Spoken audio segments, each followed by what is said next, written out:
Hey, welcome to the Ages Rock podcast. This is Bill and Joe Polo. What's up? From Podcast Rock City. What's up, everybody? Man, it is awesome, man. I got to tell you, you have been the coolest dude since we met last year in Nashville. It's been awesome, man. Well, thank you. The cool thing about going to that thing, and I hope people go, because the Rock and Pod Expo is again this year on August 25th. Joe's going to be there. We'll be there from the Ages Rock podcast. There's going to be a whole bunch of other people there. And just the friendships we made there, just awesome. I mean, I got to tell you, it's really weird because so it's probably been, about 8 months or so? Yeah. Close to 8 months. And with so many people from different podcasts, I talk wrestling with. That's right. During the pay-per-views, and it's just a constant thing. What do you think's going to happen tonight? And then the next person comes in, all of a sudden I'm like, these are all the podcast guys. It's the most amazing thing, Yeah, so that was missing from our life when we were younger. So now, it's true. We filled it with podcasts. Wrestling's okay, but it's not like it used to be. No, it's not like the old days. It's definitely not, but still fun. The girls are hotter. Yeah, I would. Oh, definitely. Man, I remember some of those girls from the '80s. Wendy Richter was all right. Wendy Richter was all right, but they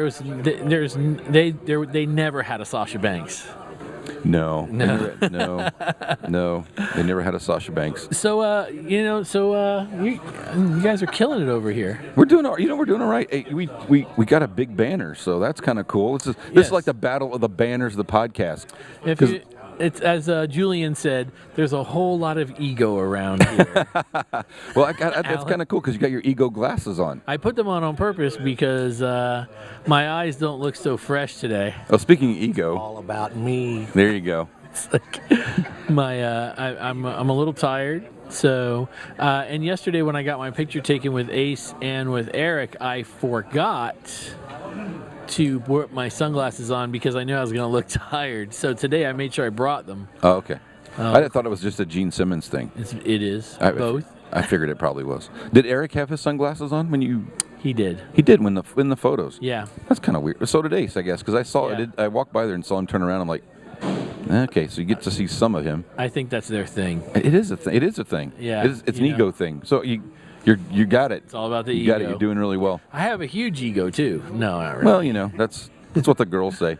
It's an ego. I think they say the opposite. Yeah, there you go. So what's been going on in your podcast, man? You got some great people on there. Sonny and Jody are phenomenal guys. They are my brothers, and it's the craziest. The craziest thing is we all get together. It's just like when we run into you. How many times? We've seen you 3 times now at the Atlanta Expo, at the Rock and Pod, and here, and we all see each other, and it's just like we live next door to each other, like we saw each other yesterday. Yep. And it's amazing, man. I am, when I first started my podcast, like, I don't know how many years ago, 5 years ago, whatever, and I never imagined I would have all these great friends that, 2 or 3 times a year we run into each other at these things, and as soon as we see each other, we're like, I can tell you this, the dealers are the opposite. They're very competitive. They are. And they will talk friendly to each other, but it would be like... stab the shit out of each other. One guy will go, hey, are you interested in buying these? And he goes, yeah. He goes, let me take a look at them, and then I'll give you some money tomorrow if I want them. He goes, no, man, I don't want to do that. I need the money today. He's like, you're going to be here tomorrow, right? Yeah, I'll be here tomorrow, but I don't want any shit in limbo. I'm thinking, man, you guys have known each other like 25 years. Obviously, you don't trust him. It was weird, Yeah. And the cool thing about this is, as we each get guests on, we're like, man, that was cool. I'm so glad you landed him. Or, it's cool that you got that guy. Or, how did you do that? How did you figure that one out? Yeah. It's not competitive at all. No. And the other thing, when we finish a show, we usually tell them, okay, now you should go here because it's this kind of a show. Because you guys aren't all KISS. Right. And so that gives, if I'm a KISS fan, or a member of KISS, if I go on a KISS podcast, that's cool. But it's not going to draw me many new fans. Right. You come on this podcast, forget about it. These are people that might not be listening to KISS, right. And the next thing you know, they're going, all right, that's the show I want to do. Makes complete and total sense why you would be able to get Paul Stanley and I wouldn't. Because Paul's going to go, all my fans already know what I do. Apparently, Paul doesn't listen. Read his text messages or tweets or whatever. Yeah, you don't know about that. I'm going to tell you that I believe that he listens to a lot more than I think he does. Than we know. He's a good screener. Very good sure screener. is. But the funny thing is even the guys that, the interviews that we've done, all the interviews we've done that have not been KISS interviews, just about everybody we've had on the show comes back to that. And it could be because at least when we're recording at home on Skype, I have that KISS banner behind me, which is a fathead that I got, which is cool. But it's funny because it all comes back. It's weird. Somebody on the show will go, I was just a KISS fan when I was younger, and that really got me into music and stuff like that. And it's like, well, we didn't even bring it up.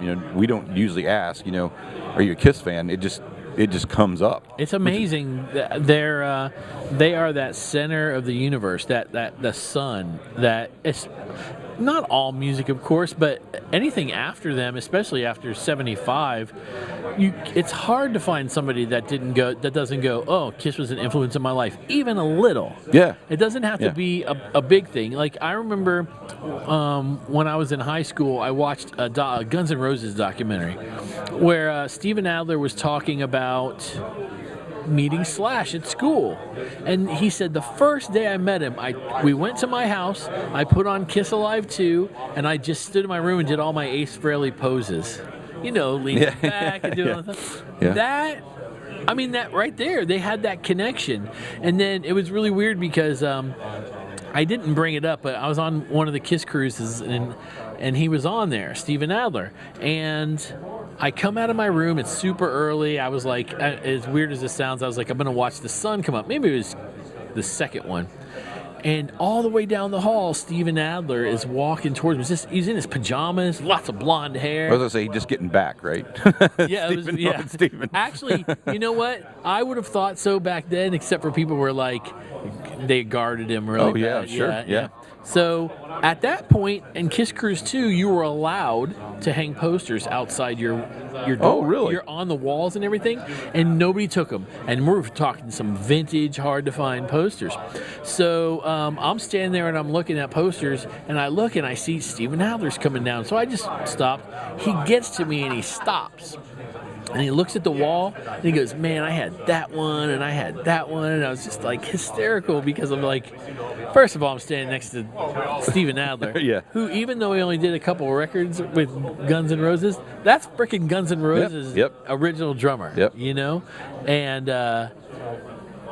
And then we just started talking. He's like, yeah, man, I was such a big KISS fan. And I didn't want to go, yeah, I know. I didn't want to play it like I had no idea who he was because I felt like that was better than going, oh, my God. Yeah. Guns N' Roses, such a great record. You're so lucky, That's cool. It's do you have any of your KISS stuff that you think's missing? Do you know where it all is that you collect? I know where it all is. You know where it all is? Okay. I thought I knew where all my stuff was. And so having had the guys from the Gene Simmons band on the show, Philip took care of Alan and I a couple weeks ago and got us to the Gene show in Fort Wayne.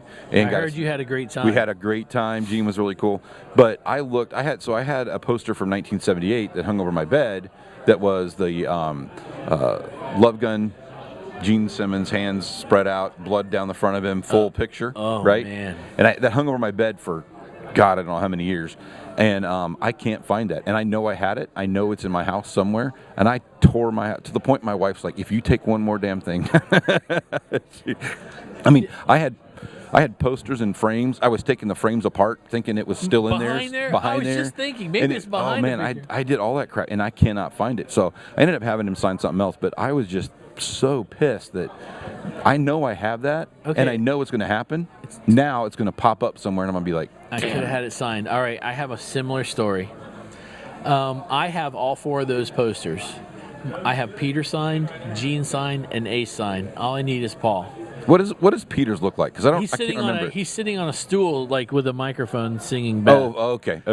I'll tell you. Before I go back to that, I'll tell you a funny thing. I remember when I was a little boy, all my friends used to talk about that picture, and because the picture, it looks like he's got the microphone like to his side of his face, and I go, I wonder why he looks like that. And he goes, and my friends were like, well, don't you know he's got like this like tradition? And I go, really, tradition? He goes, yeah.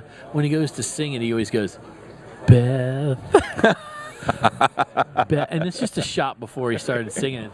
Beth. And I was like, what the? And now when I'm an adult, I'm like, that's so stupid. I can't believe I was like, awesome. Anyway, so we're getting ready to go on the KISS cruise. And in my head, I'm thinking, I'm never going to meet Paul Stanley to get him to sign my 4th poster. I need to wrap it up, though, and put it in a tube and put it in my luggage. But I didn't, because I'm like, this isn't going to happen. Sure enough, we're on the cruise. We're walking through. Bruce over there, who's at our booth. Him and my girlfriend Karen, they're walking by the Paul Stanley guitar thing. And I walk over, Keith LaRue is there, and I walk over and I introduce myself to him. And before I know it, Bruce and my girlfriend Karen are buying a freaking guitar so I could go meet Paul Stanley. Oh, wow. And I didn't have the poster. But I did get my leg signed, so I have the complete set on my, thanks to Bruce and my girlfriend, thank you, Karen, they bought a guitar, but I didn't have the Paul Stanley poster. I was like, and on the whole way home on the flight, I was like, damn. But I mean, who would have thought? I don't have that kind of money, and I would have never imagined that my girlfriend and Bruce would have been. Bruce was like, I'm buying a guitar because I'm sick and tired of only seeing 3 signatures on your leg. We're longtime friends, but I was his guitar teacher. Oh, cool. Yeah, that's very cool. Yeah, that's awesome. So, how did yesterday go for you?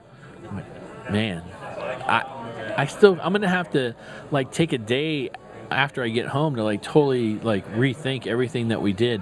It's crazy because I'm sitting in the booth and I'm looking over here and you guys are doing interviews. Like Todd Kearns was here. Did you guys? You got Frit. You got Frit. Yeah, Brent. Yeah. You got Brent, and people are just popping in everywhere, and the crowd was massive, especially after 2:00. Yeah, you let the cheap people in, and man, it's on, which is awesome. Man. That's great. Yeah, because they make the thing happen. Yep. And then you look across look at these replicas. This is some good. This is not a bad gig. This is amazing. And sitting next to this dude over here. Yeah, Julian right is awesome. They put us all in the right area. This way, we can, first of all, we can all be together and spend time together as friends. Yeah. Sonny's messing with me. And plus, we're here with the replicas and ericcarr.com. And, I mean, classic rock drops. I mean, we went to see Peter together in New York City. Oh, wow. On a whim. He sent me a text message one day and he goes, my wife's not going to go to Peter's last show. Do you want to go? He's like, basically was like, I know you've only met on the cruise, but, and I was like, hell yeah. Yeah. 2 days later, he and I are walking through New York City in the pouring rain going, oh my God, we're going to see Peter's last show tonight. That is cool. And how does this happen? Yeah. It's just such an easy, quick camaraderie, friendship thing that we all get. I mean, it was just totally amazing. It was kind of funny because I thought last year I wasn't sure, and I don't know about you, I wasn't really sure what to expect at the Rock and Pod Expo last year because I wasn't sure if it was going to be some egos. Right. There were a little. There were, yeah, let's be honest. There are a few egos. But there weren't nearly as many egos as I thought there'd be, and everybody is just like helping each other out. And when we were getting set up, people were like, "You need some help with that?" or "Here, you need some tape," and stuff like that. It wasn't this, dude. If your banner doesn't go up, that's your fucking problem. Yeah, my banner. I had nowhere to hang my banner. Yeah. I turned around. Julian was on the backside of me. Hey, no, let's really think about what I just said there. He was behind us at another table, and he gave me some duct tape, and he said, "Hang it on my." Yeah. On my banner so everybody can see it. The biggest ego is Chris Czynszak. I can't stand that guy. He's he talks a good game, but he's just like, so he tricked me on a April Fool's joke a couple years ago, and I'm never gonna forget him. But that's not true. We love Chris. No, we love Chris. Yes. A lot. He's a good guy. Your little heart was pounding. Oh my God, is he really dogging Chris? Fuck that guy. No, it's Aaron. No, but yeah, man. But here's the thing: everybody that got along so immensely is here right now. Yeah. Yeah. The Lee from the from the Bruce Springsteen podcast. If it was meant for him to be here, he'd be with us right now because he was super cool as well. Yep. Ken, it's hard for Ken to get Yeah, around, yep, because he's been sick, but he would be here right now, and we would all be sitting around just hysterical, laughing, hanging out with each other, and doing our thing. I know I've said it, and you said it, 10 times so far, but it's a wonderful family we've got. It is. It really is. It's pretty cool. Really it's turned into a really nice gig. Yeah, a little hobby, and we made friends that as long as we're doing this, and maybe lifelong. Who knows? Yeah. Something's gonna happen. Where.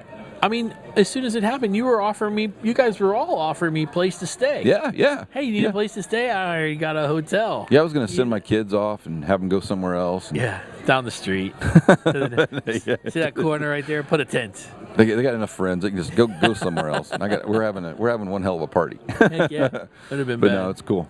Hey, Joe, it's been great, man. Been great chatting with you. Love you, dude, man. I love it's you, awesome. man. This was a lot of fun. Thank you. This is a blast, and I'm really glad I got to know you. Absolutely. And we'll keep trading some texts on when we get some WWE stuff going on. Yeah. Hey, man. Yep. We're closer now to where WrestleMania is going to be. I guess it's New York again. Oh, is it? Yeah. Is that where it's going to be? Yeah, I've got to. My sons want to go really bad, so they're like, hopefully. And I'm surprised I haven't had one in Indianapolis yet. We've had the Final Four. We've had we're going to have another Super Bowl. This town is big downtown. Yeah. I mean, if you get downtown, there's a lot of stuff going on down there. They could easily do it at a stadium, and why they haven't doesn't make any sense. As a matter of fact, I hear they're thinking about Orlando again, I guess. Yeah. See, well, they like those outdoor shows. Yeah. They like those things. But man, if you get they've just been pretty lucky. If it ever rains, they're screwed. That's going to be a mess. They have the tent over the ring, but that's it. Yeah, but they're going to get soaked on the way down, and that's not going to. It's just going to be bad. But welcome to Rock and Wrestling. There you go. Hey, that's a podcast, I think. Is it really? It is. Yeah, it is. Yeah. All right. So we're on the agesofrock.com, and you can find us on Stitcher Radio. You can find us on YouTube. You find us on Spotify and iTunes. And we had with us today the ego Joe Polo. It's true, Thanks, man. Yeah, and we'll see you in 3, 2, 1. Peace.